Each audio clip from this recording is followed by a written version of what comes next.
That was an interesting start. I was also not expecting a lyrical song at the beginning of this for the main menu. Okay, well this is Twine. This is a visual novel about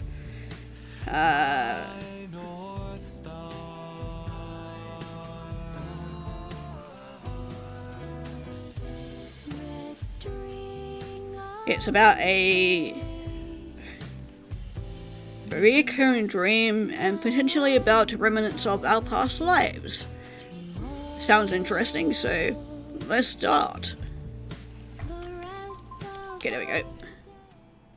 Sometimes I get this feeling like I'm searching for something. There's some interesting jewelry choices. Something magnetic. No, that's not it. Warm? No. Something... no use. Feeling again. What is that? Man, sweetie, come on. Come in, Mum.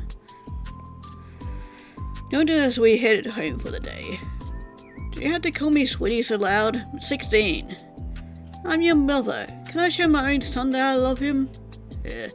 Unless you're that type of mum that thinks that they can be the only woman in their son's life, then no.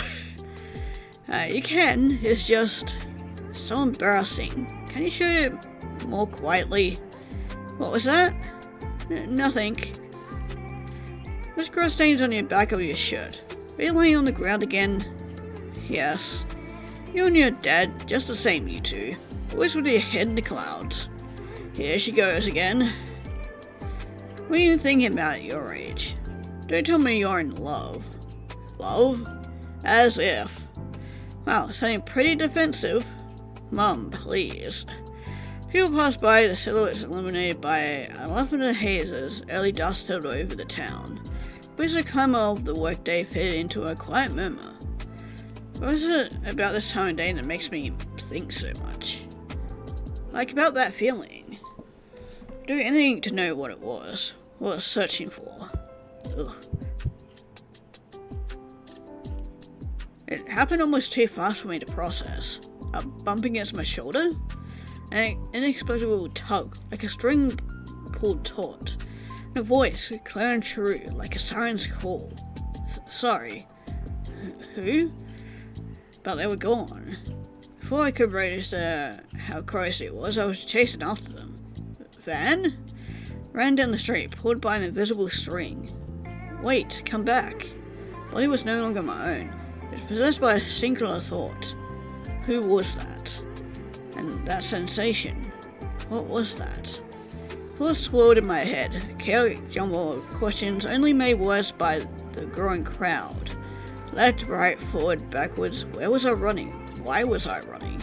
Didn't have the answers. Only hoped the invisible force guiding me would be my compass. Steer me in the one direction I need to go find them. With each passing moment, its pull grew weaker and weaker. Where? Van! Turned to see Mum gripping and wrestling in bewilderment. What are you doing? That's dangerous. Can't just go running off like that. Just moved here. I wouldn't know what to do if you got lost. But that person, where did they go? Didn't even get a chance to see what they looked like, or get their name.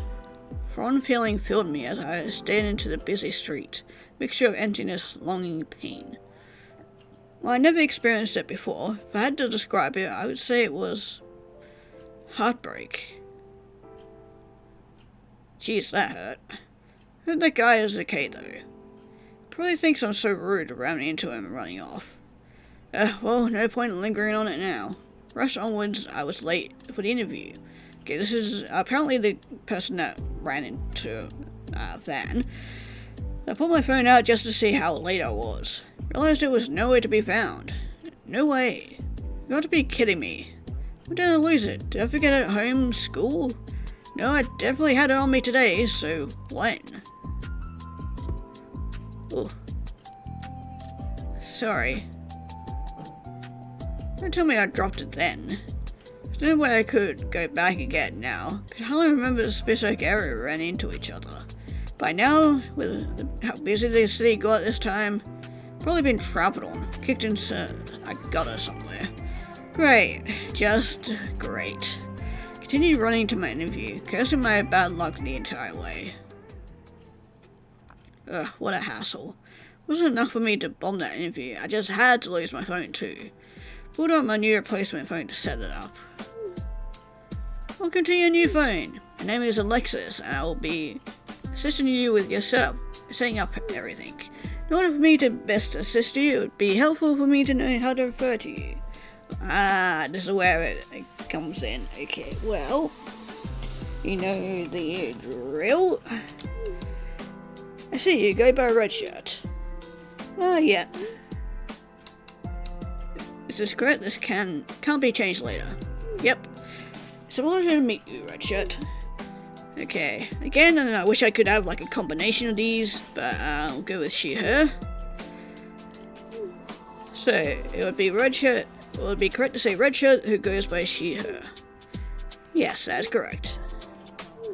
Splendid, I'm almost finished setting everything up for you. Last step will be choosing your avatar. This icon will be used on messaging interfaces. Ooh. Pity there isn't a turtle, but, let's go with this emo looking dude. I want that. Perfect, let's test things out to make sure you're happy with how everything looks. I couldn't think of anything clever to say, so. Are you satisfied? Yeah.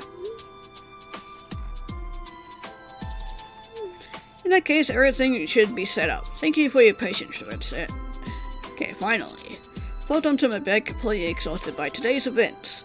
Hopefully a good night's rest would make me forget about it all. Deja vu.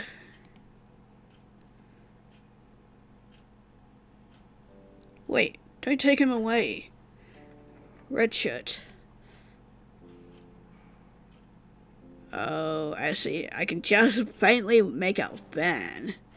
His hand was yanked from mine, and the comforting warmth of his hold was replaced by a lonely chill.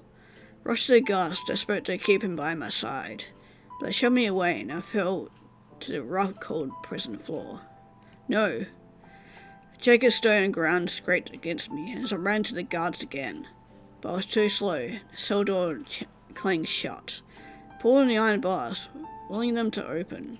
But like the guards, they had held no response to my cries. No other choice, watching my love get dragged away. Van. He yelled something back, but our growing distance muddled his words. As his silhouette faded into the shadows, a piece of me was stolen with him. Ow. Sweat clung to my shirt, air entered my lungs in short bursts. Chest ached with emptiness. The feeling of loss lingered in my body. That dream again? No matter how many times I had it, I could never shake the grip it had on me. As I slowly came to, my breathing steadied, and my heart rate slowed, fell back against my pillow. How many times has it been at this point? It started when I lost my phone in high school. I can still vividly remember that day. Like, everything had gone wrong. The interview, my phone, then, to top it all off, the devastating dream. Groaned as I tried to fall asleep, but to no avail. As it did every time it visited me, memories of the dream tugged at me until morning. Groaned groggily in the cafe. After last night's dream, the remainder of my sleep had been restless. I found myself in extra need of my morning coffee. Au revoir. Quiet rustle of bedsheets as the morning sun filtered through the thin curtain. A coup? The loneliness of a shadowy forest in the midst of a thundering storm. Van. Lingering warm of someone's hand once clutched in mine. Since I was born, I've had a condition doctors called... that. Usually people with this condition perceive multiple senses together, like seeing colours when I listen to music. Mine seems to be a particularly rare form, where I feel names. Some names are soft and gentle, while others are harsh and demanding. When I was younger, it was distracting, but as I've grown older, I've gotten used to the sensations. Red shirt? Oh. On hearing my name, I went to retrieve my order. But as I reached for my coffee, someone else's hand almost ran into mine. Ah. Sorry. Oh, you got voice acting. Nice. No, that was my bad. I wasn't looking at where I was going. My drink's just... Trying to grab my order, but hands kept threatening to collide as we fumbled with our drinks. Sorry, Mine's... You go first. Thanks. Now that the threat of either us running into each other was gone, we easily retrieved our drinks. How many people does it take to pick up a single coffee? Normally I'd say one, but it seems today I stand corrected. Maybe I'm an exception then. And have a good day. You too. He's kind of a cutie. Walked towards the cafe exit, but familiar face popped into view once again. Here, I got it. Oh, a gentleman too. Why, thank you. Held the door open, murmured my thanks, and walked into the morning streets. Bookstore is having a sale today. Should have time to drop by before work. There were a couple of books I wanted to pick up, and Ash's birthday was coming up. Really likes photography books, but I don't even know which ones are good. Or maybe an art book. Didn't he mention that recent Studio Ghibli movie that he liked? Noticed the man from the cafe walking nearby. Again? Not following me, you see. Nice to meet, he glanced away as if unsure, before walking faster.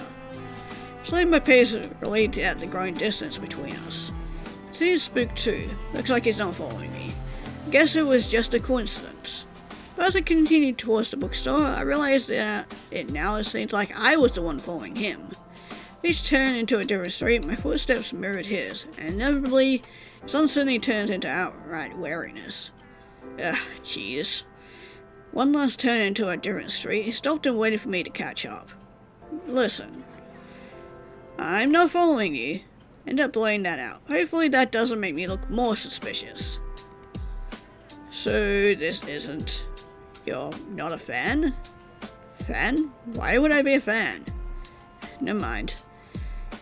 Not following me, then why haven't I been able to shake you for the past 10 blocks? Trying to catch this book sale before work today. At the bookstore on 16th and Central? Yeah, there. That's a coincidence. I was heading there too. Oh, I guess that explains why we haven't been able to shake each other. Either that or fate. Both of us seem to relax at this revelation. And then we should walk together. Instead of one of us trailing behind each other. I don't know. Well, that sounds awfully tempting.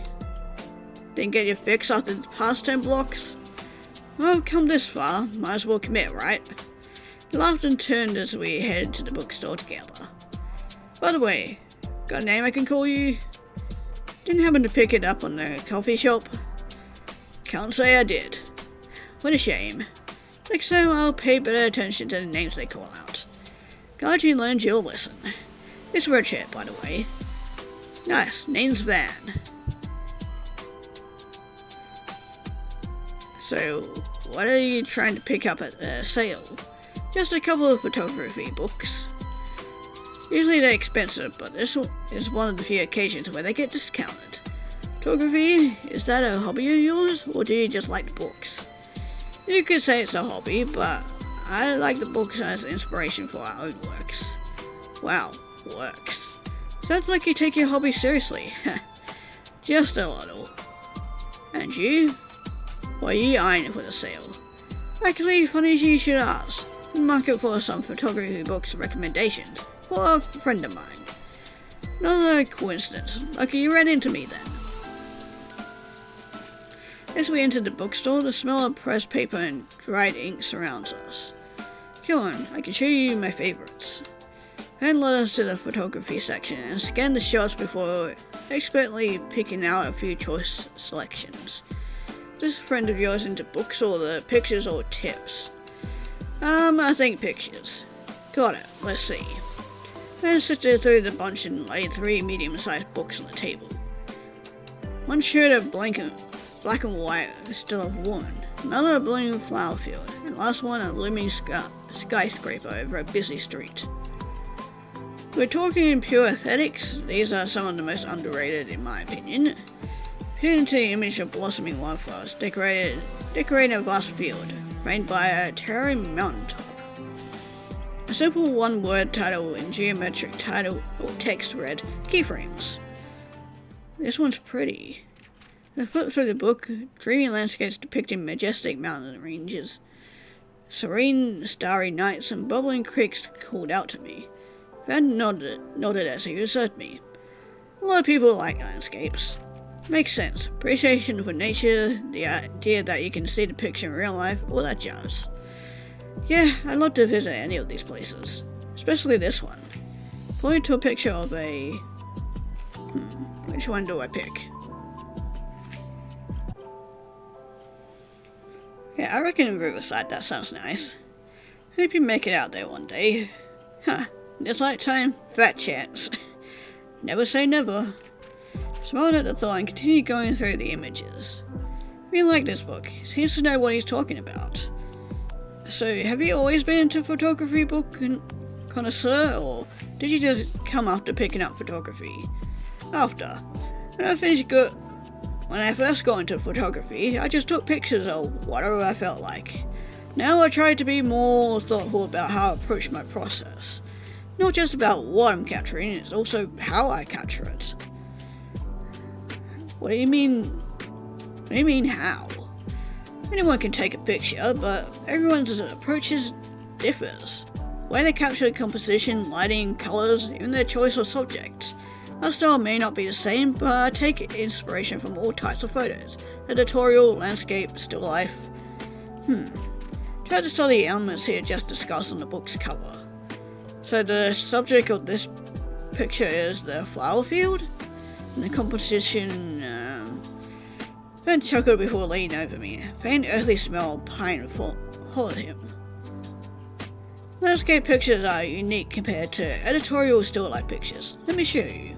Pointed to the woman in the editorial photo as he illustrated his points, fingers brushed against each other. Van jolted back, causing the book to slip from my hands and fall to the floor.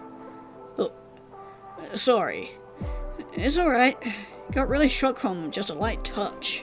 After returning the book to me and regaining his composure, Van cleared his throat and pointed to the two books.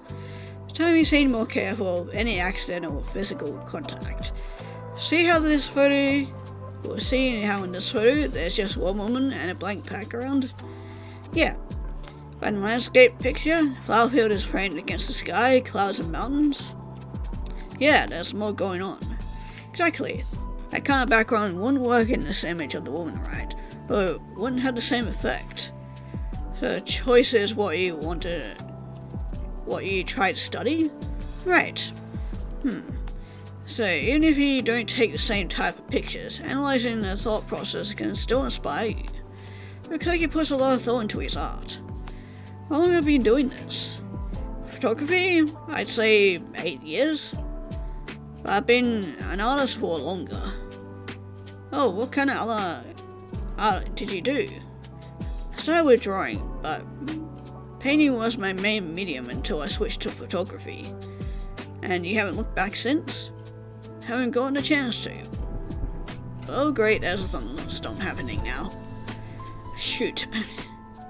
Rushed to the window where the sound of rain pelting the building mixed with rumbling thunder.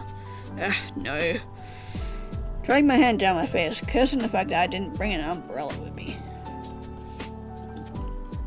Everything okay? Yeah, I don't know how I'm gonna get to work in this rain. If you don't have an umbrella, I have a poncho you can use. Always carry one because of my camera. You want to borrow it? Oh, Van, I couldn't ask you to do that. You're not asking, I'm offering. I don't mind, I can always buy another one. But what about you, this thunderstorm? I'll wait it out, don't worry. I think you need this more than me. Pulled out a foldable poncho and handed it to me. Thank you.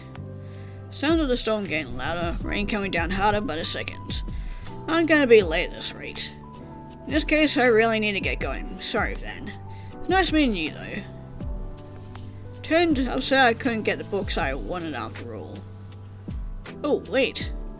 And grabbed my wrist, lingering there for a moment before releasing me. Sorry, I don't want to make you late, but is it cool if I give you my number? I know we just met, but... Oh, sure, here. Handed my phone to Van. He smiled as he quickly entered his number before returning it to me. Testing, testing. Lol. Hear you loud and clear. There we go. Nice. Now I'll actually let you go. When would you being late for work? Might be too late for that, but it's alright. Oh, sorry to say sorry to your boss for me. Sure, appreciate it. Bye, Van. See you later. See you, Red Shirt. Right from the store, a notification from my phone for what I could only assume was my co-worker. Coming, I'm coming. I pulled my phone out. I saw the message was actually from Van. By the way, I can get the book you were looking at. I couldn't make you do that. Well, I'm offering. Besides, me rambling about photography is why you didn't have time to buy the books in the first place. That's the least I can do. Do you normally buy books for strangers you just met? And give them your poncho? Not normally. So I'm an exception? You could say that. Fine, I'll take you up on it. Now I can return your poncho too. Rush to work. Arrived a few minutes late, but at least not soaking wet on top of that. And done. Any last changes needed to the business proposal and logged off for the day. Gee, so much work. I haven't been able to catch a break. As I sorted through my messages, I noticed I missed one from Van. Just bought your book. Let me know when you want to pick it up. Like I say, just finished work if you're free tonight. Good to see you again already. Have you had enough of me for one day? I'd say it's the opposite. I have plans tonight though, so I wouldn't be able to treat you to a full-fledged day unless you're willing to wait until late. I'll be at your address if you want to pick it up today. Just let me know. I can swing by. I have time. Plus, it's Friday, so lucky for you, I have a late curfew. Lol. Definitely seems to be my lucky day. See you soon? See you soon. Rows of pictures highlighted with fluorescent spotlights hung from a lofty ceiling. Footsteps echoed against the smooth wooden floor as I observed the various collections on display. I slowed to a store at a set of grayscale images. They look cool. Got on the platform and insisted on shoving it in different directions. Each touch was uncomfortable but purely accidental until it wasn't. Looked at the person who bumped into her, and they were already walking away. Do I know you? Okay, that was kind of depressing and also creepy. She reached for him desperately as he finally collapsed onto the floorboards with a weak grunt. The deal is done, he whispered. She sold him rushed to close the distance between them. Okay, I definitely like this one. The fact that it's like hidden behind the branch so you can't quite tell who it is. It's a circle of life. Birth to death to decay to feed the living. There is a life beyond the rot and provides energy from a new growth. Wow. Imagine the image portrayed something different, but there was a clear theme woven into each of the pieces. Sense of fate. Chance encounter. Inevitable turn of time. Devastation of destined tragedy. Just tugged at the collection. Richard, you made it. Turned to Van, approaching me with an excited grin on his face. Hey Van, you should have mentioned you would be in an art exhibit. Some people would say this is a perfect date spot. Here? Well, I guess that's true, but considering this is my exhibit, it'd probably be a bit pretentious taking my date here. Your exhibit? Wait, this entire collection is yours? Ben let out a bashful laugh as he rubbed the back of his neck. Yeah, what do you think? It's beautiful. You understood how much of a photographer you are. For a slight heat on my cheeks, remembering our first meeting. Asked him if he did photography as a hobby, and here he is with an entire public exhibit. My compliment Van relaxed in relief. His eyes sparkled warmly at me. Glad you like it. Come with me, I have your book. It's okay to give it to me now. Are you busy with whatever artists do at their exhibits? It's fine, it won't take long. Led me to the back door of the gallery, and we entered a small studio. Just a second. It's right here.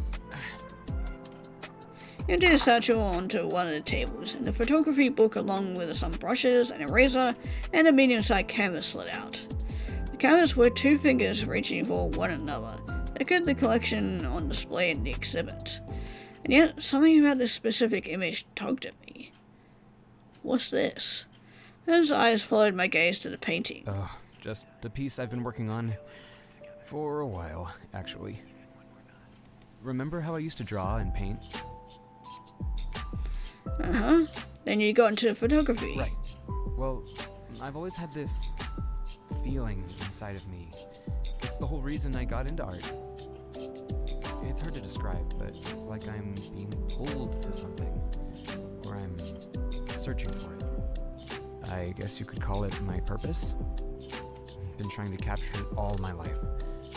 For a while I thought I could, with photography, but it's never been right.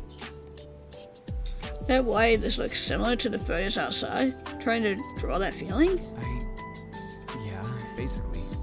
I thought if I created it myself with my own two hands, it would stop gnawing at me. Oh, that's... Wasn't sure if I could relate to Van's dilemma.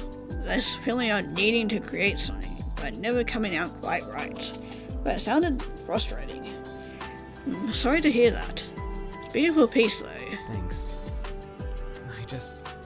It's driving me crazy. I feel like I'm so close, but it's still missing something.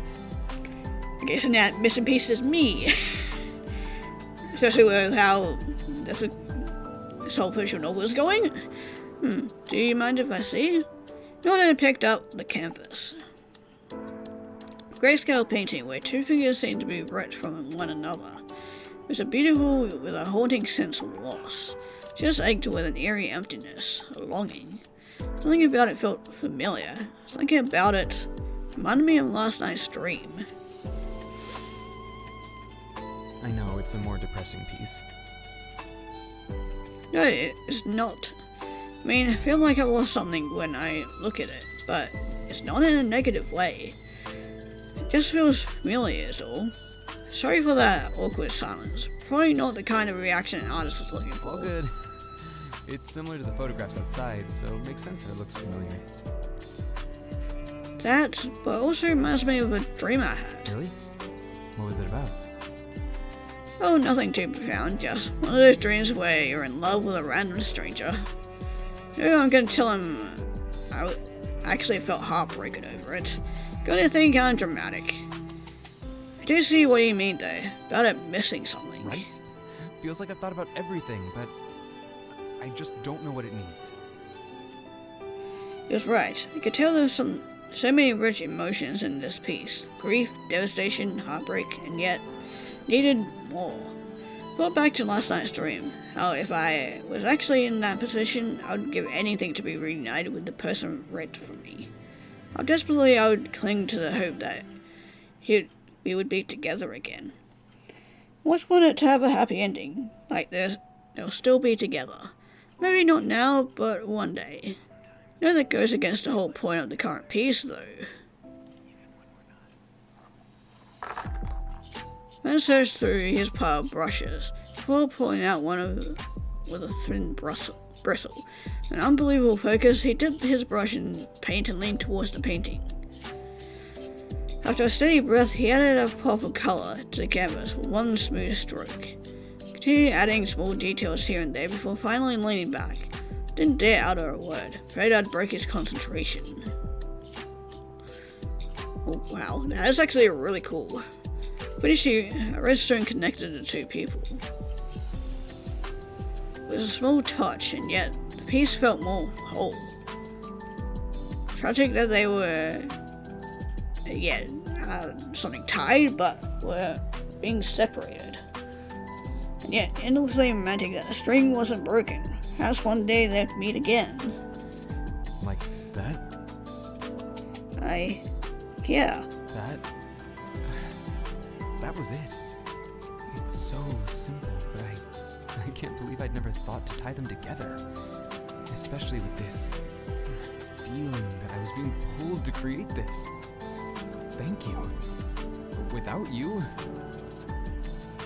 Barely did anything. I was just thinking out loud. Still, you helped me complete it. I've been chasing this idea for years. And after one day with you, I'm starting to think fate sent you to be my muse. Oh no, not the cheesy pickup line. It's a no-go, huh? Try again.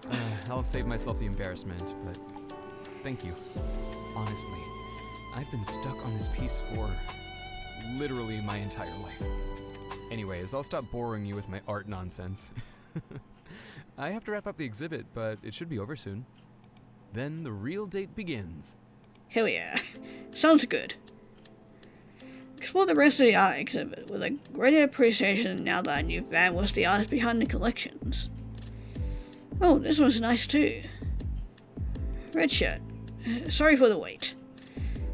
Oh, it's no problem. I've been appreciating the pictures. You don't have to lie for my sake. I wasn't. I actually like your art. I never would have been able to enjoy it if it weren't for running into you. Glad fate sent me to be your muse. Don't remind me of that corny line. Can't believe I actually said that. Already regretting it? Depends. Did it work? Yeah, kind of. Hate to admit that I liked it. Wow, so you do like that kind of stuff. I'll make sure to keep that in mind. Can't wait to hear all the artist pickup lines you come up with. Don't know if I'll be able to top the muse one, but I'll try not to disappoint you. Ben offered his art to me. I took it as he let us on the exhibit. So do you happen to plan anything from our date tonight amidst all the exhibit chaos? I think you're making the exhibit out to be bigger than it was. But I do have an idea. Tonight there's a meteor shower that I want to check out. Want to come? Oh yes, let's go. Ben drove us to a mountain overlook where glimmering stars speckled the midnight blue sky. Looks like it hasn't started yet. Perfect. They exited the car. The starry night hung over us. The city spanned below us. Even without the shooting stars, it was a scene to behold. Pretty. Wes faded with a yawn. Are you tired? We can go. No, it's alright. We just got here. Besides, I want to see the stars. I'm just a little tired. Didn't get a lot of sleep last night. Had a bad dream. Really? Must have been something else to make you lose sleep like that. It's weird. I've actually gone it a couple of times, but every time I wake up just shaken up.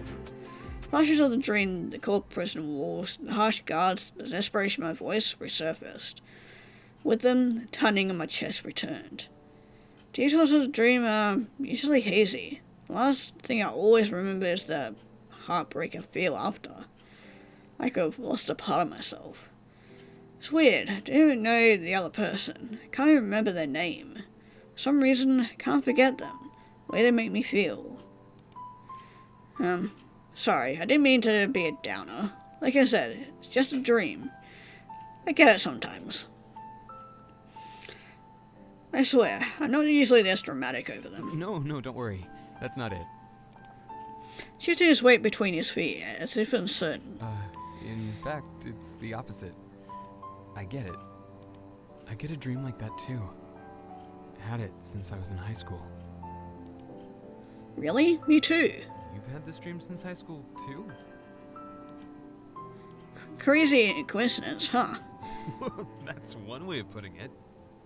Yeah, I don't tell people about it anymore. Stopped trying after the first couple of crazy stares I got. Not sure how many other details match, but mine always starts in a prison cell. Someone gets yanked away from me. Your standard stuff. I mean, the dream itself is generic enough, but the loss I feel afterwards is unbelievable. It inspired that piece I showed you. The one you helped me finish today. The painting? Yep. You mentioned that feeling being an inspiration for all your works.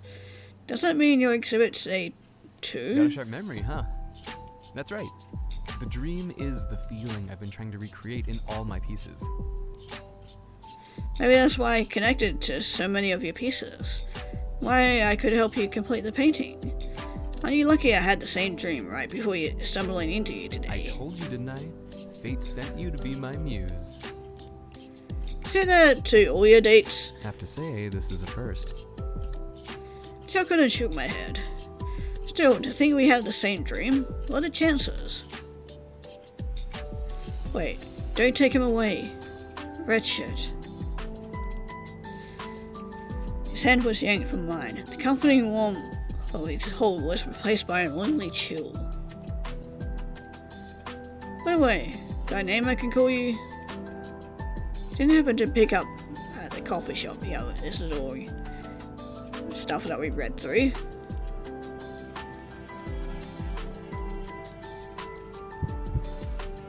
Yep, there we go again.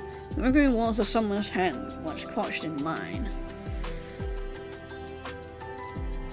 Want to hear another crazy coincidence? More? I'm gonna start thinking you're making them up. Well, I would say that this one's hard to believe. In my dream, one of the last things I remember was the feeling of someone's hand in my own. I thought the last thing you remembered was heartbreak. Last physical thing I remember. Got it. What about it? Wait a minute, I got a similar feeling. What do you mean? Well, I have, this thing. When I hear people's names, I also get physical sensations. Like, tickle of a whisper against my cheek. Things like that. Usually I don't pay too much attention to it. But now that I think about it, the feeling I got when you told me your name was just like the one from my dream. The lingering warmth of someone's hand once clutched in mine. I laughed nervously, connecting all the dots was starting to make me feel like a conspiracy theorist. Sounds like I'm making it up when I say it out loud, but some coincidence, right? Coincidence or fate? You ever experienced that sensation before? That specific one? Not that I can remember, actually. Do you want to hear my own crazy coincidence? Oh no, not you two. Oh, I think the comments are happening. I have a condition like yours. When I touch someone for the first time, I get this feeling like deja vu. You know when you meet someone but they feel so familiar, it's like you knew them in a past life? Yeah? It's like that. With you though, it was much more visceral. I felt like I'd found someone I'd been searching for.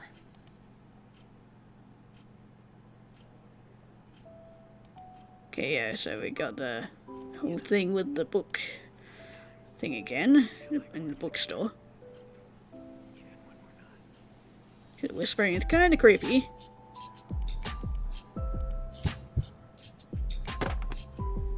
Oh yeah, and that's when he accidentally brushed up against my hand.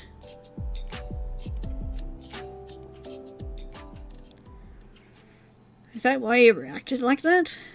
Fan around the back of his neck and turned towards the outlook. Then a rueful laugh. It sounds like another cheesy pickup line, but I swear it's more than that. In fact, I didn't want to tell you. Thought you'd get creeped out. But I can't help but feel like the universe keeps sending me these signs that I was meant to run into you. Okay, yeah, and then back to the dream again. Well, it's just, yeah. Him being taken away from me. Yeah, there we go. Van. Finally realized it was his name that was in the dream. Van.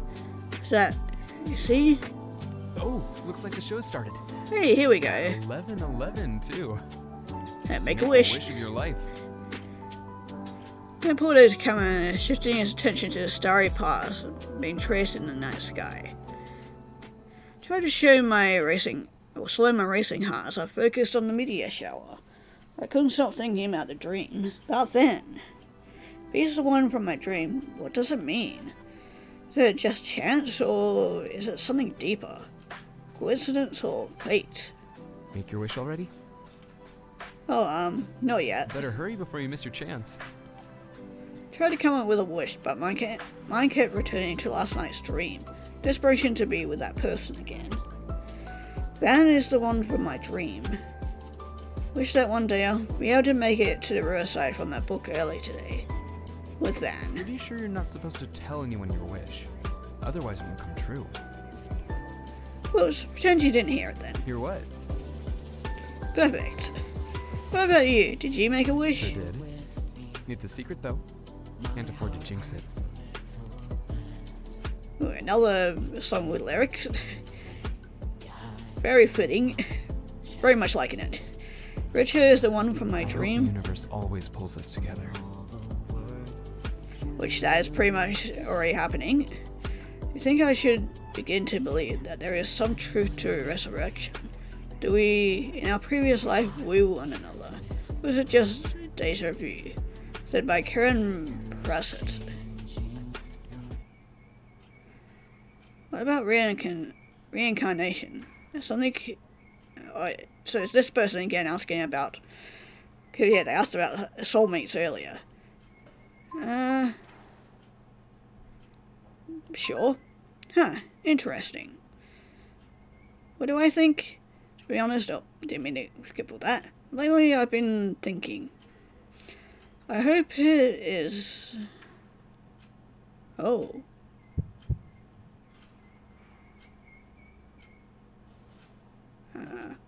Oh, I didn't click on anything before the string into the next life.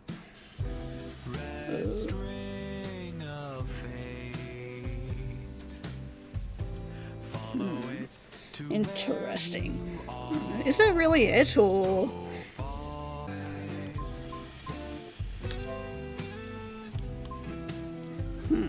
Yeah, there's definitely still more to the game. Yeah, I started to back up, but it was still the same story, but there's still a lot more to the gallery there. Okay, as much as I would love to be able to continue this game, because there is actually a lot more to this, apparently my game is potentially bugged, because I'm supposed to click on this thing in between the title screen, but yeah, I can see. Don't know if you can hear that.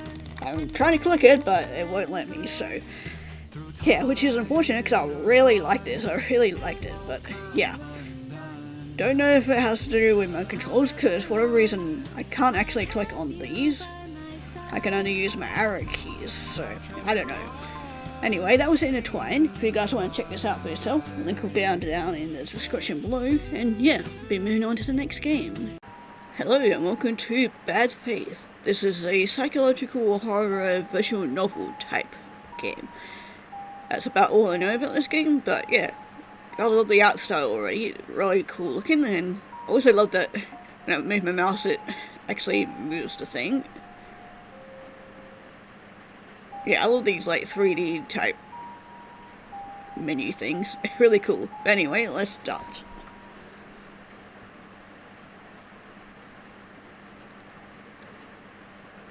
That's uncomfortably close. What do you think? Of my thumbnails, I mean. Hand over to me and I'll take a look. They're not that good, are they? Well, I think this composition is pretty strong. Come a long way in just under a year, Magda. Really?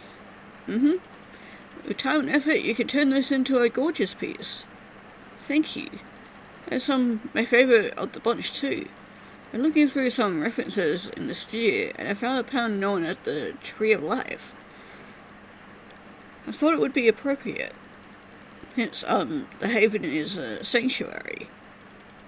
I can definitely see that. Excellent choice of theme, Magda.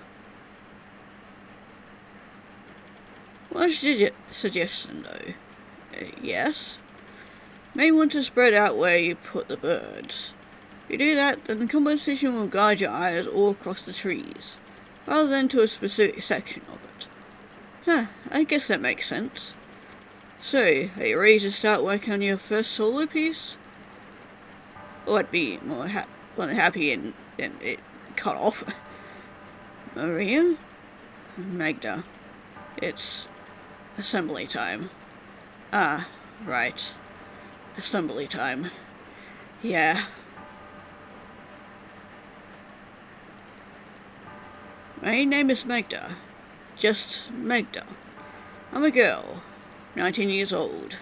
Live in the Haven. It's a place on an island in the middle of a giant lake. That's not foreboding at all. Beyond the lake it lies dangerous lands. People are corrupt. Of course, they're those super people that are actually the ones doing the corrupting. Yeah, don't want you going out to the real world, because then they realize, oh shit, people I've been living with my entire life are horrible people. They kill. They steal. They plunder. They lust and poison and lie for the pettiest of reasons. In other words, they're insane. But the Haven is different. Our leader, Lady Maris, says that those who live here are pure of heart and mind. I'm very lucky.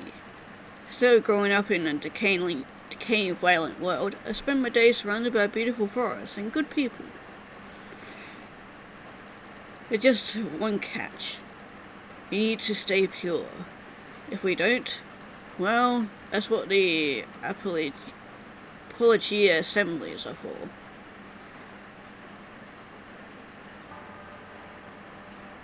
Yeah, this is going to be a depressing game, that's for sure.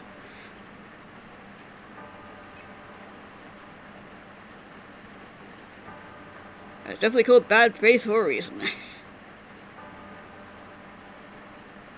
Ooh, I love the watercolor background or backdrop there. Kinda nice. Bells ring. Assembly is about to begin. Everyone expected to come. It's a Haven-wide event after all. And so me, Maria, and the other members of the art sect make our way to the assembly building. Usually assemblies don't bother Maria, but today it looks really, really uncomfortable. Not because the assembly is about her, though. Maria's a sect head. She fosters a special level of trust with Lady Amaris. Receives privileges for loyalty. No, Maria dressed is assembled because this assembly will be about her best friend, Jael.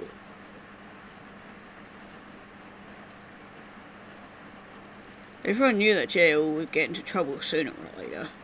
Currently, she shrieked her duty as a member of the research sect. Instead of determining whether foreign books, movies, and arts were safe for the Haven to see, Jael's curiosity betrayed her somehow. Don't know much else, but since she's the center of today's assembly, she must have done something pretty terrible. Eventually, me and the rest of the art sect reached the assembly building. The tall, imposing structure, one of the oldest buildings in the Haven, sticks out like a jagged nail from the surrounding reeds. To be frank, I grew to hate it. But to the Haven members, assemblies are like swallowing cod liver oil. They're uncomfortable in the moment, but good for our minds overall. Yeah, I highly doubt that. The entrance is crowded with girls from other sects. Like ants to an anthill, march in, single file.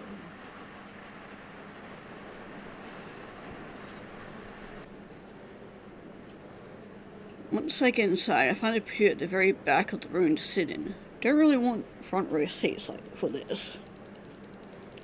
Best for me to stay as quiet and hidden as possible.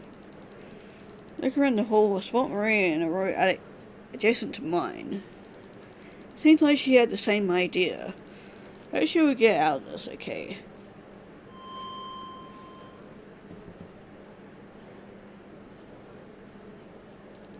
Suddenly, the speakers crackle overhead.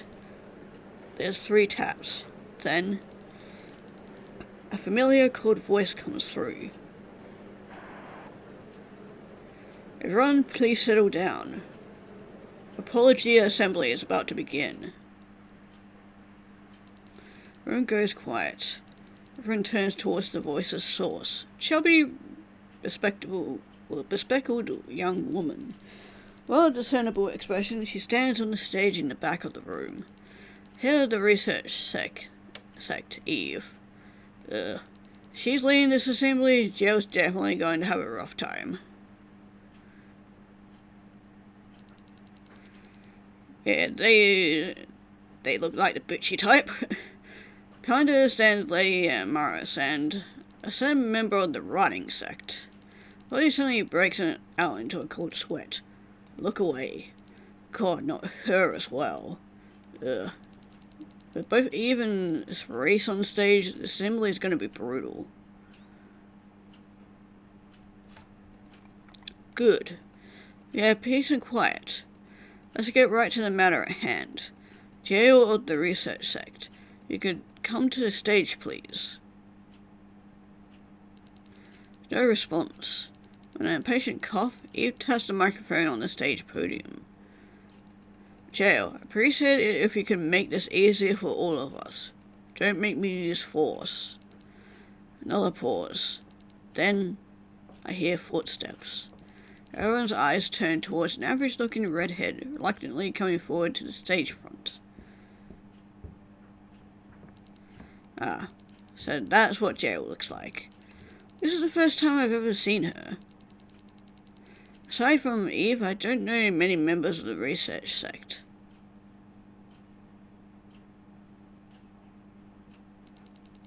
Once Jill made her way onto the stage at the back of the room, Eve gives her a quick nod. Thank you for cooperating. Shall we begin? Jill doesn't respond. Instead, she gazes down at the wooden floor and frowns. I'll take that as a yes. We are gathered here today to judge Jill of the research sect for the harm she has brought to our community. According to significant evidence, she smuggled illegal foreign media into the Haven. Books, illustrations, movies, all invented by her own research sect. All extremely dangerous in content. You get the idea. She did this knowing full well that her action could have caused her or fellow Haven members to go insane. Lady Maris, what would you like to say about this?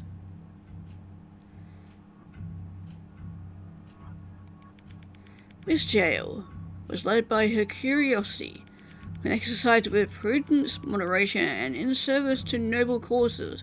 Curiosity is a beautiful virtue, yet unrestrained curiosity is a thing to be feared.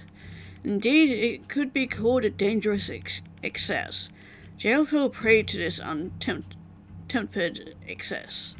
Because of her curiosity, our entire community was put at risk. Naturally, we cannot behave leniently towards her. Thank you for your wise words, Lady Amaris. Before we continue, I'd like to thank another member of the Haven for contributing vital evidence. Please show your appreciation for Cerise of the Rotting Sect. This necessary assembly would not have been possible without her loyalty and service to the Haven.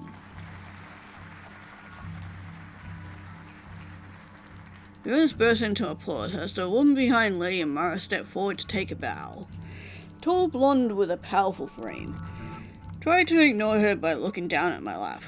Compared to everyone else's loud claps, mine was small and nearly silent. Not clapping would raise suspicion against me. Thanks, everyone. Really appreciate the response here. Took a lot of work unearthing this case. But I think the cat's out of the bag now. You know, 'cause curiosity killed the cat and all. There's a well-timed burst of laughter that follows Cerise's remark. Probably can to humour her. Anyhow, what are we going to do with this troublemaker, huh? Good question. We could make her clean the dorm bathrooms for a month with a toothbrush, or we could force her to eat alone during mealtimes after everyone else has left, or we could make her organize the research sect archives, like the ones that haven't been touched for 15 years. Okay, I was actually expecting worse punishments, but here we go. But then, what would be the point of this assembly be? Just put all of us in a lot of danger. Wouldn't be fair to just have her scrub a few toilets and let her off scot-free. I mean, foreign material's tricky stuff. If it hasn't been checked beforehand, you never know what it could do to your brain. The stuff Jay was hoarding, well, I saw it with my own eyes. It's real gross freak shit. Do we really want to keep someone in, like, the community now, like that in our community, huh? I didn't think so. So, Jail, let me tell you what's gonna happen next. From here on out, you're no longer a member of the Haven. Are you implying that? Yes, Jail. You'll be taken away.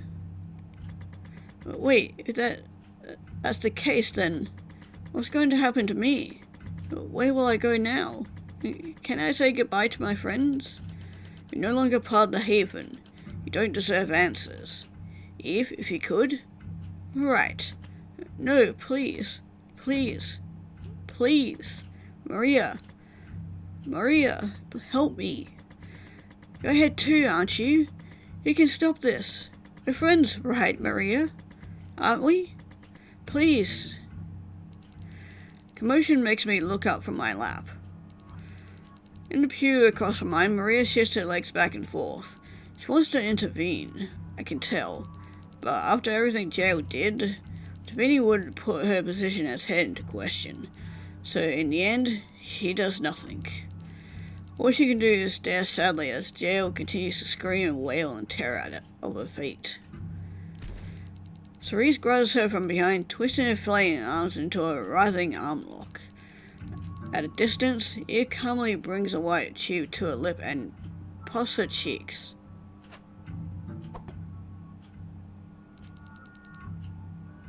Well, shit.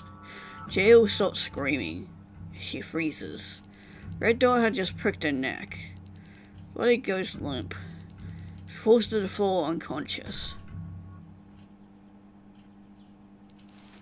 The joint efforts of Cerise and Eve, Jail is dragged off stage.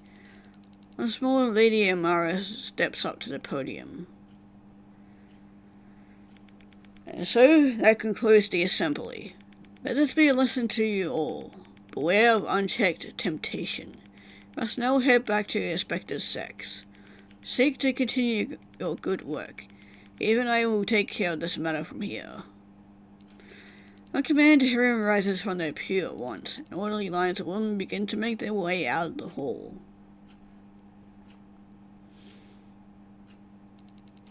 What happens when you're taken away? Where do you go? What can you do? Some say that you're banished to the outside world with nothing but the clothes on your back. Others think of more frightening possibilities. Imprisonment, torture, execution. None of us know. Only the heads know the answer, but they're sworn to secrecy on the matter. Those who have been taken away know too, but they never come back to tell anyone. Assemblies are scary. Every time they're held, they emphasize on an important lesson. Easy to do insane things in Haven. It's also easy to be caught doing them. And it's easy to find out how harshly you'll be punished for your slights. In other words, better not to do insane things at all. Once I did something insane. I was caught doing it and an assembly was held. I was very nearly taken away, but at the last moment someone saved me. Because I was accused, most of the Haven don't trust me anymore. Any moment I feel like I'll be accused again. Whenever assembly finishes, whenever another girl is tried, sentenced, and taken away, I'm always relieved that I wasn't the one standing on that stage.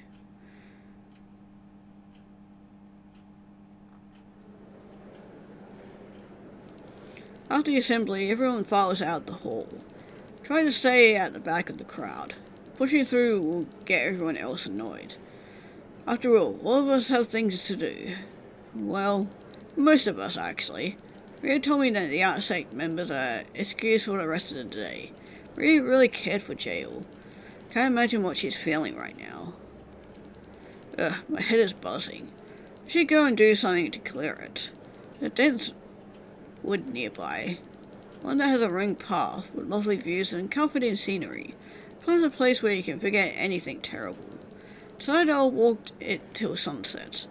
It's what I usually do after a stressful assembly. As always, the trees are beautiful.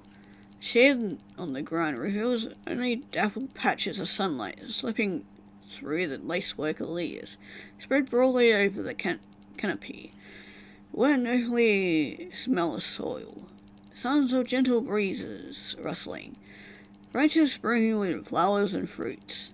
Far away across songbirds. Whenever I'm surrounded by these sensations, I feel at ease.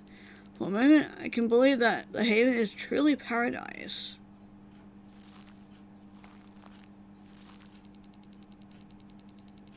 I walk along one of the many pleasure trails that branch off the ring path, all painstakingly designed by the architectural sect. They're fairly short, but they always have enjoyable views. If I look hard enough through the trees, I can see some of the haven buildings. I can't tell which ones, though.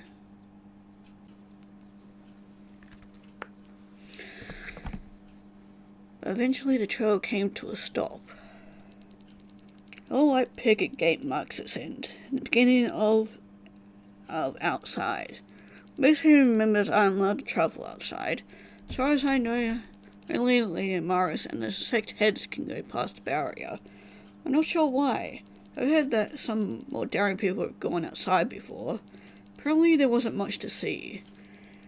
Maybe it's a safety thing, to discourage people from leaving the island. But there really isn't much reason to go beyond the island to begin with. It lies in where are insane lands filled with insane people. I don't know. Anyways, the punishment for wandering out here isn't too strict. If you're caught beyond the gate, you're usually warned or assigned minor chores like sweeping the dorms. So, all of that said, I don't think it'd hurt for me to go off the beaten path a little. Take this walk a little further than normal. Since most people are wary around me, I won't wander far enough to get into serious trouble with anyone who might see me. Besides, I'm not interested in leaving the haven. It's the only home I know. Yeah, this is fine. This'll just be a little journey to clear my head. If I'm careful, I can satisfy my curiosity safely. I make my way to the gate. Make my way to the gate, I pry it open with a rusty creak and step through. With the quiet click of the gate snapping shut behind me, I begin my little journey outside. Yeah, I have a feeling this isn't going to go to plan. Yeah, what they say was right. There's not much outside that's different from the rest of the forest. Wet earthly smell of the soil, sounds of a gentle breeze rustling, branches brewing with flowers and fruits. Far away across songbirds. Sense all the same things again and again and again and again, no matter how far I go. Well, I guess I should have expected this. Seems pretty in line with what the more daring members of Haven have said. The outside is just symbolic, way to keep us all in check. Honestly, I got no idea what goes on in Lady Mara's head. Well, there's probably a lot of fucked up things. Wait, hold on. What was that? Out of the corner of my eye, I catch a glimpse of something in the distance. Turn around. At this distance, I can't make out what the something is.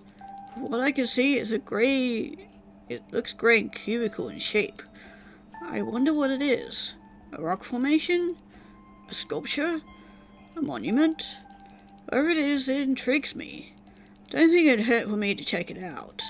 Leave the path entirely, step into the underbrush and make a beeline towards the mysterious object in the distance.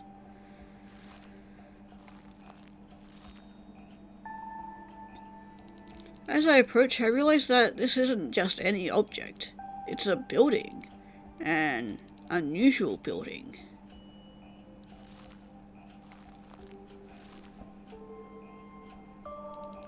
Never seen one like this before. Back in the Haven, most of the buildings are made of wood. This building seems to be made of some hard grey material. Maybe I should go a little closer. Find out a little more. When caught, I won't get into too much trouble, right? I'll say I was just taking a look at something strange and new. Then I swear never to go here again. Be a quick peek, and then I'll go home. Yeah, just a quick peek. Nothing wrong with that. Up close, the grey material seems to have all sorts of bumps and cracks. Don't recognize it at all. Guide my hand along against the material. Touching the bumps and indents on its surface is strangely soothing. Small steps, I slowly make my way around the building while tracing my hand across the walls.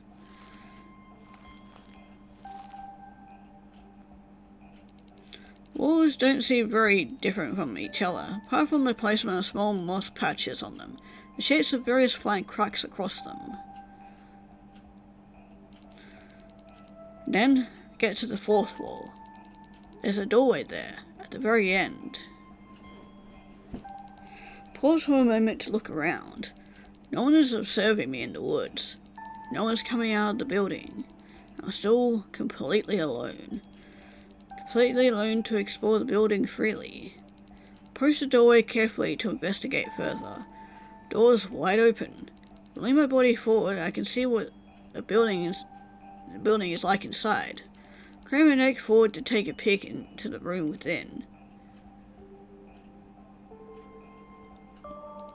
From the limited amount of light, I can see that the building's insides are a ruin.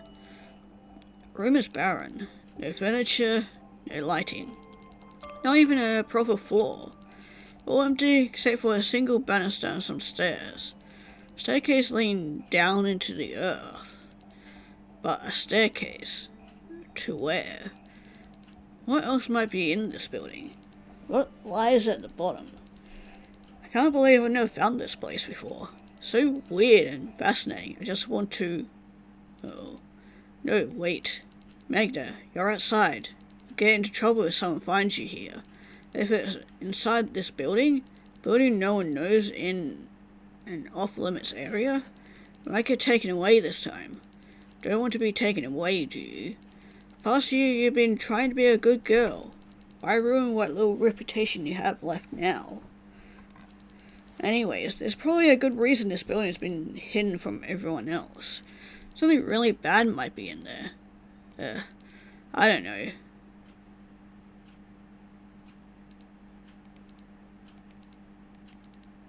But one peek wouldn't hurt, right?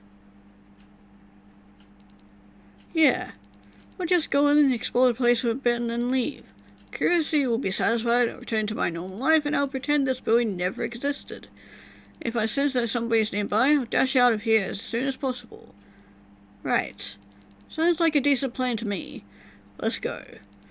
With the goal of knowing a little more under my belt, I make my way into the building.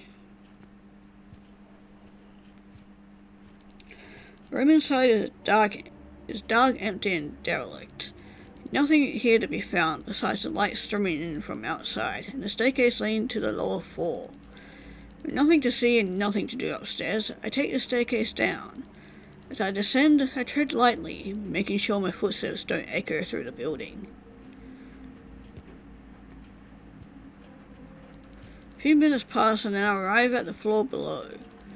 The room that lies here is smaller, and dimly lit by a single row of fluorescent lights.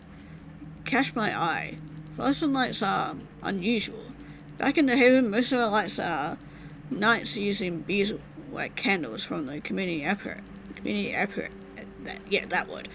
Only sect buildings are using fluorescent lights. Other than the lights, this room is as empty as the one above it. Staircase still goes down further. If I go a little deeper, will I find something else?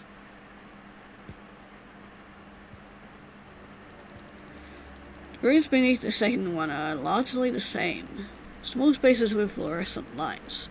Some have steel cabinets. Others have doors. All of them are completely empty. I don't touch any of the doors. Of course, a part of me is to open them. But I want to reach the bottom of the building first. As I go deeper and deeper, my mind frets. Need to find what I'm looking for and leave. Can't get caught.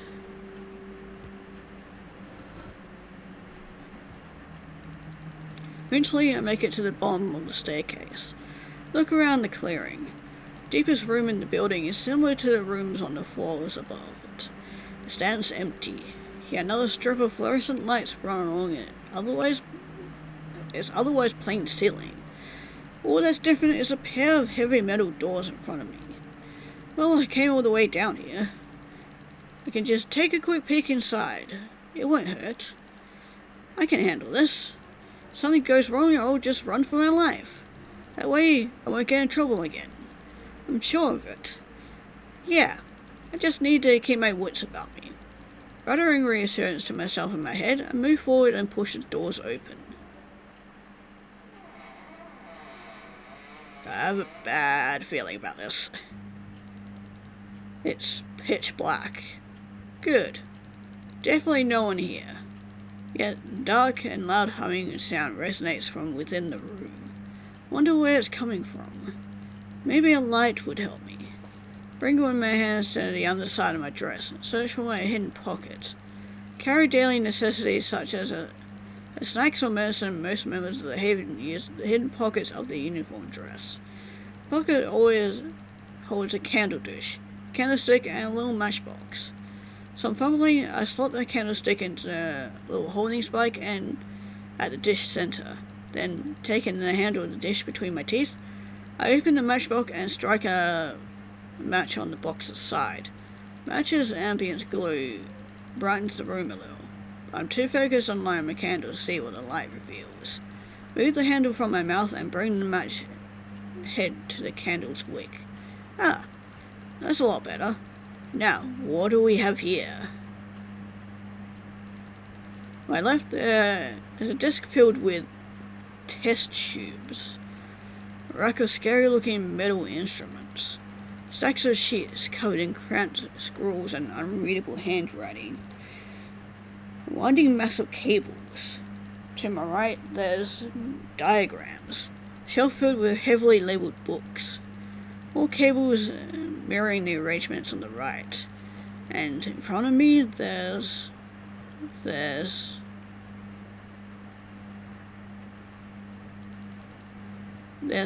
giant machine there. Not sure what it's for. When I walk a little closer to it, I notice that loud humming is coming from its insides. Blue light emanates from the screen below the machine. I guess I was wrong about the lab being pitch black. Better snuff my candle. But that's not what shocks me. Strapped to the machine is someone I've never seen before. Don't even know someone is the right word. Don't look human at all. Head hangs low. They don't seem conscious. Their body is covered in wires jutting in and out of their body. I'm standing on my heels to get a better look. Most of the wires are attached to their back. They almost look angel-like with the little feathers coming out their head, but yeah, this is the amount of fucked up I was thinking that was going to happen. Move even closer. Curly golden hair gleams in the blue light underneath. White wings hanging from where their ears should be. Bloody ear bandages that cover their long, lean frame. They're beautiful. They remind me of beings I had seen in picture books back when I was little. Beautiful winged beings that stopped wars, helped the sick, and brought wisdom to humanity. What were they called again? Right on the tip of my tongue. Suddenly, I hear the echoes of footsteps. Idle chatter, both coming from the other side of the room. I flinch. Crap. Need to get out of here. Run towards the stairs. Frantically, I tried to stuff my candle dish back into my pocket. So I leave, I think I see something. Oh, yeah, you're still alive. Being's head tilts. Glint of red from their eyes meets mine. The mouth caked in dried blood and hundreds of tiny cuts begins to twist upwards. They're grinning at me. No. No. It's just a trick in my mind. I have to go now.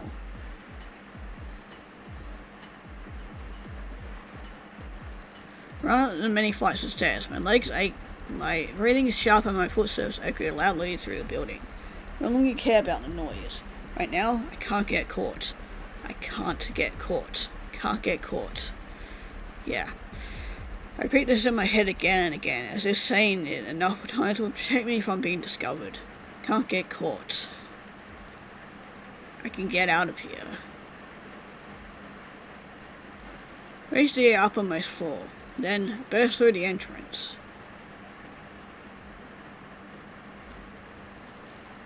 But even then, even out in the relative safety of the woods, I don't stop running.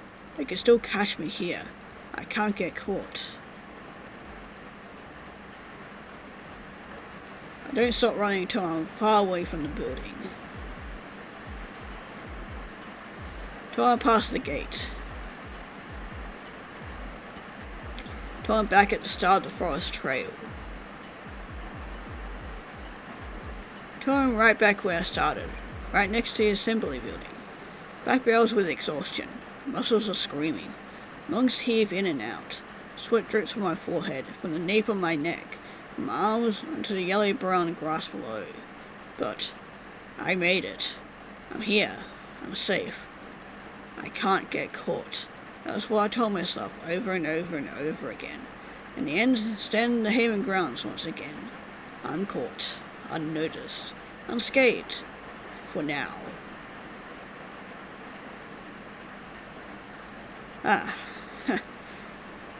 I'm not going back. I won't go back. That was way too close. Curiosity nearly got the better of me. Very nearly went insane. God, so tired. I'll just slowly head back home.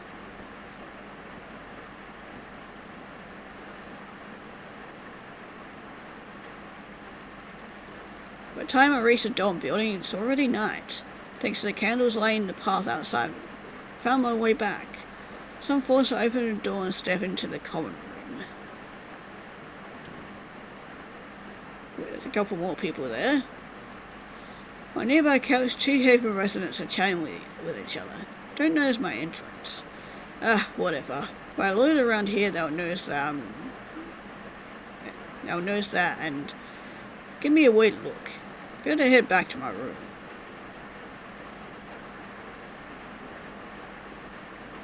Past the common room is a long corridor with many doors on each side of the walls. Behind each door is a standard Haven dorm, where members go to sleep. Leah Morris and the sect heads have a separate living space for the evenings, so I never see them once the day's over. Slowly I make my way down the hallway. All that comes to greet me as it ends. And there's only one single door. On its front, a simple wooden plate reads Room 108. My room. To get inside, I only need to turn the doorknob and push. In the Haven, we have an honor code. Members are expected to follow Lady Amara's rules. We can't enter dorms without their owners expect permission, nor can we take others' private belongings without good reason to do so. Break the rules, we are punished accordingly. Washing all the dining hall tables, sorting piles of documents for research sect, or dealing with everyone's dorm room trash for a week are among the better penalties for minor offences. Worse, a culprit is made the centre of an assembly. Anyways, sticking to the rules is better for everyone. But once I twist the doorknob, Room 108's door cracks open with a squeak. Make my way into my room.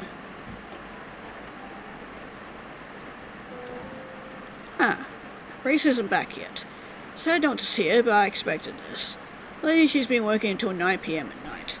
Architectural sect loves to keep her busy. Must be working on something important. Grace is really organised, so I'm sure she'll do a nice job. Okay, was half expecting with that whole spiel that somebody was standing in my room, but I guess not.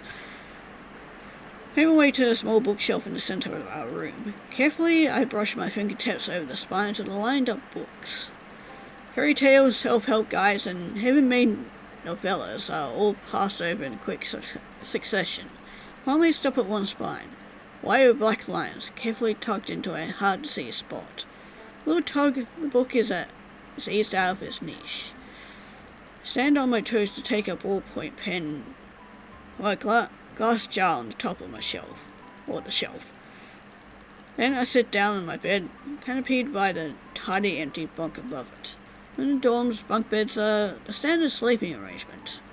People first pair up with their roommates. Picking bunks is a traditional Haven housewarming ritual.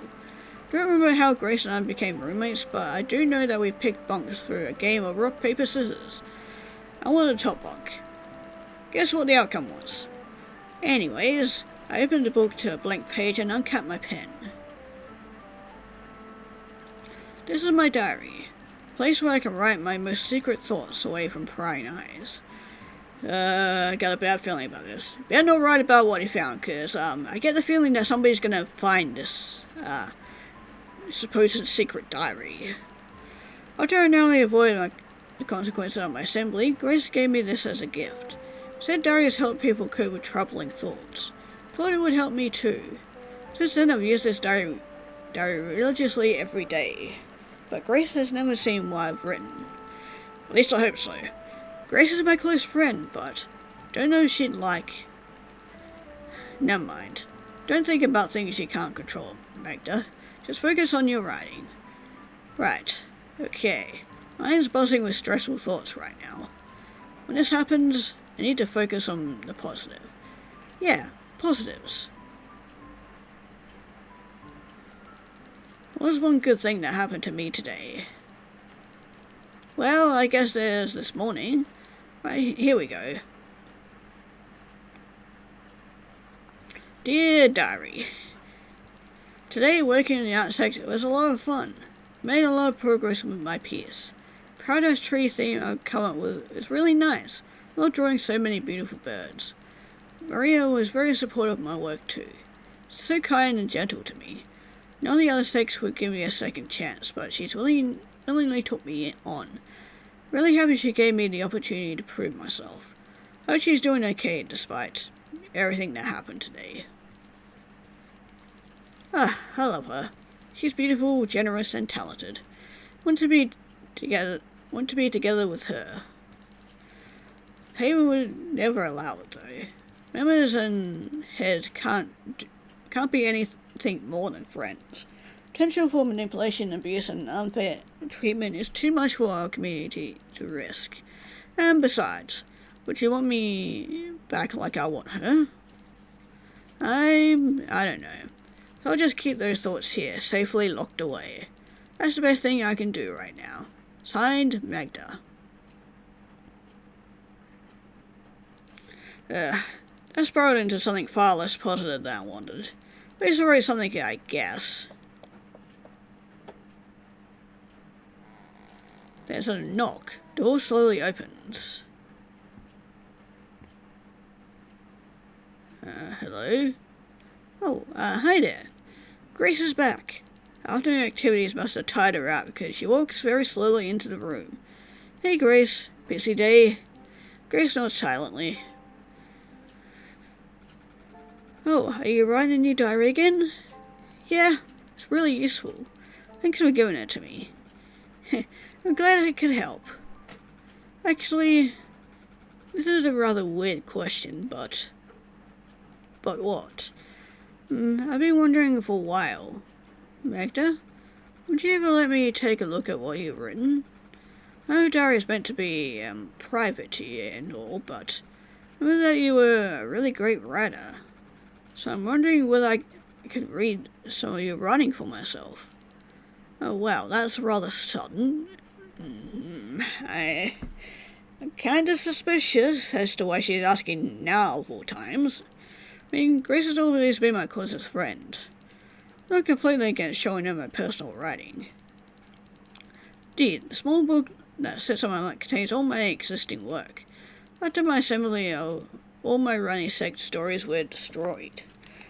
But, rather not sure a lot of the stuff I wrote in my diary. Could make her nervous.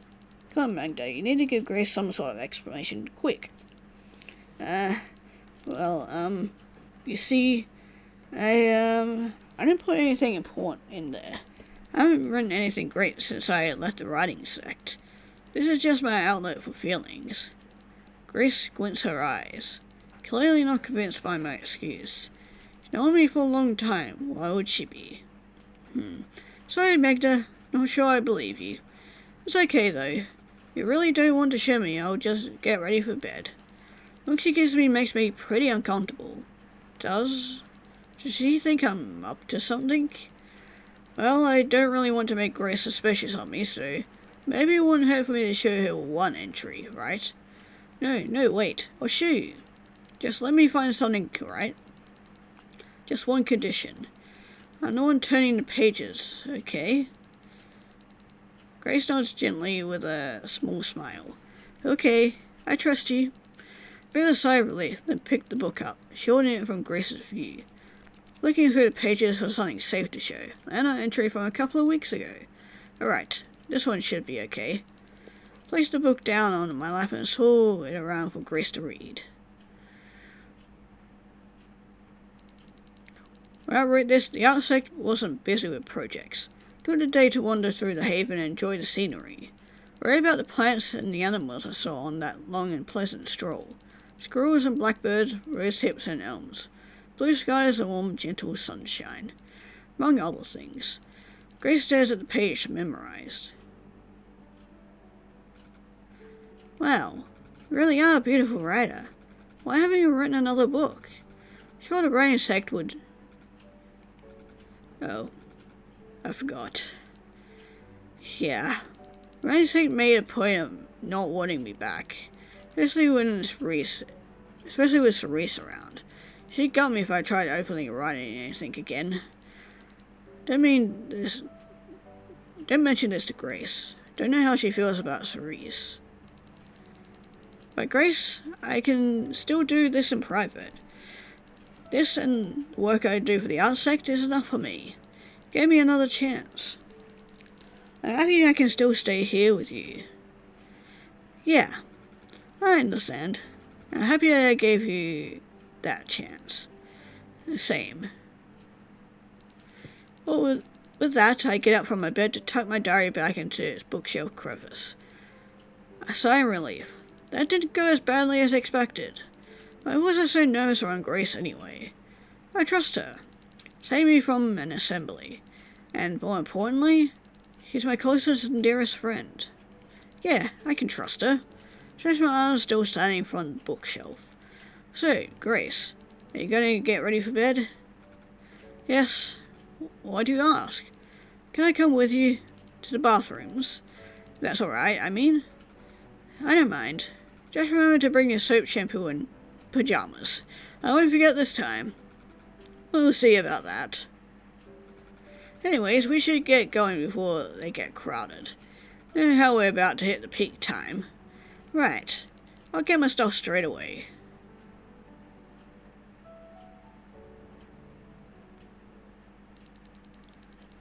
After we wash up and get changed, we settle down into bed.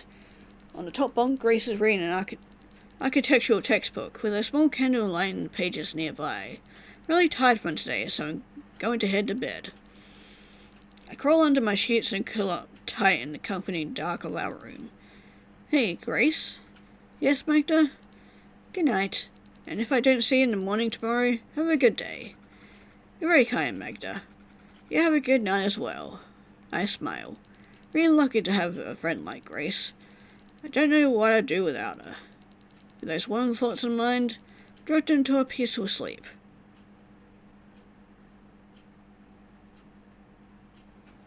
Yeah, we definitely need that after what we just went through.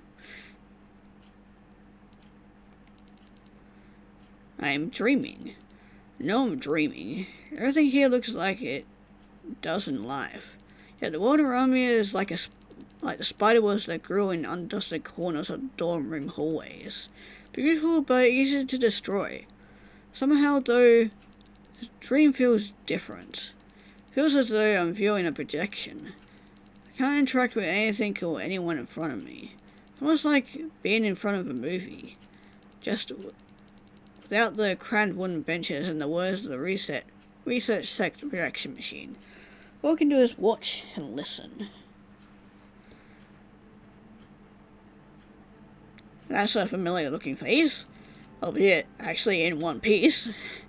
Someone is there, sitting on the clouds far up in the sky, looking down at something, cheek probably propped up by one hand, wrinkled brow and lips pursed into a tiny frown. They're clearly upset by whatever they see down below. Wait, they look familiar. They're that being I saw in the mysterious building. Long gold hair, the pale skin, the wingy ears, they're all the same. And yet, they're not. Here they look healthier, younger, very much alive. I wonder, how did they end up down there anyway? Suddenly someone approaches the being. All I can tell is that they are tall. The shadow they cast is long and dark. No matter how hard I try to catch a glimpse of their appearance, I just can't. They've got some aura. An aura that forces my head to stand on end, and my eyes to look down and away. Like my body subconsciously deems me unworthy to see them. Clearly someone old and powerful. Kind of like Lady Amaris. Only even scarier and more unknowable. Oh, my child. Why do you look on the earth once more? The being flinches, but does not turn back. The eyes look upwards, acknowledging the arrival of the unfathomable presence. The state of the world saddens me. Every day, everywhere, humankind tears itself to pieces, becoming ensnared by unspeakable evils and losing sight of all things good and just. We are no longer able to help and guide them. How many times must I repeat myself? Higher powers should no longer intervene in humanity's affairs. Relationship to them is not like it was 2,000 years ago. If we descend now, as we have done in the past, our secret powers and abilities would have been revealed and stripped away from us, and moved past varying us so that they can fulfill their selfish exploits. Yes, I know. My child, do not roll your eyes at me. There is a reason we enforce this rule so strictly. Let us say descend to one of the many human civilizations that dwell beneath the clouds. You arrive, make yourself known, and promptly announce that you will save them from evil by freeing them from their vices. How do you think they would react? They would react happily? I mean, if I knew someone was showing me a path to paradise on Earth, I would be overjoyed to walk it. But you're not human, are you? Oh, humans do not behave like higher powers. Over millennia, we have observed how they have taken every opportunity they could have changed their ways. So allow me to tell you how they would respond. They would laugh. They do not see the harm they cause to others as wicked, as long as they benefit from it in the end. They would jeer at you, drive you out from their settlements. Do not like their new status quo being challenged. When they realize you are indeed a valuable resource and not merely some foolish false prophet, they would capture you so that they could use you. Which I think is what has happened here. They will perform experiments on you so that your mysteries are unveiled. They will learn about your abilities, your strengths, and your weaknesses. They will use you as a means to an end. They will take everything they can and leave nothing left of your mind, body, or soul. And then, not satisfied with consuming one higher power, they will use what they have learned to invade the higher realm and devour us all. Do you see why descending to them is an act of sheer foolishness, oh? Humans cannot possibly be as evil as you say they are. Oh, it is not natural to feel empathy for inhabitants of a world we have not overseen for millennia. But your views will no doubt change as you age. One day you will realize how much we higher powers now stand to lose. I see. Thank you. Bear in mind what I stressed to you. Home always comes first, youngo. Oh nods. Ooh, pretty. The tall figure disappeared, dissolving into the very air like a mirage. Home must always come first, youngo. Idiot. Nothing to learn from your stupid lectures. Can't take powers like you seriously. Or just hide in the clouds and pretend nothing is happening while the world burns below. Our duty to protect and guide humankind. Every day I see more cities destroyed over the pettiest of conflicts. More massacres. More deadly weapons. Can't take this. Nobody in the realm is doing what they should be anymore. If even the elders of elders are shying away from their sworn duties. Now, youngster will have to teach by example. They try to stop me, well, it's my sacred duty. Don't you agree? Magda? Oh, that's fucking creepy.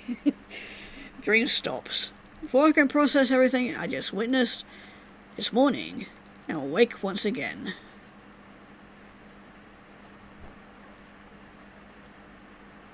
Yeah, there's definitely something more going on.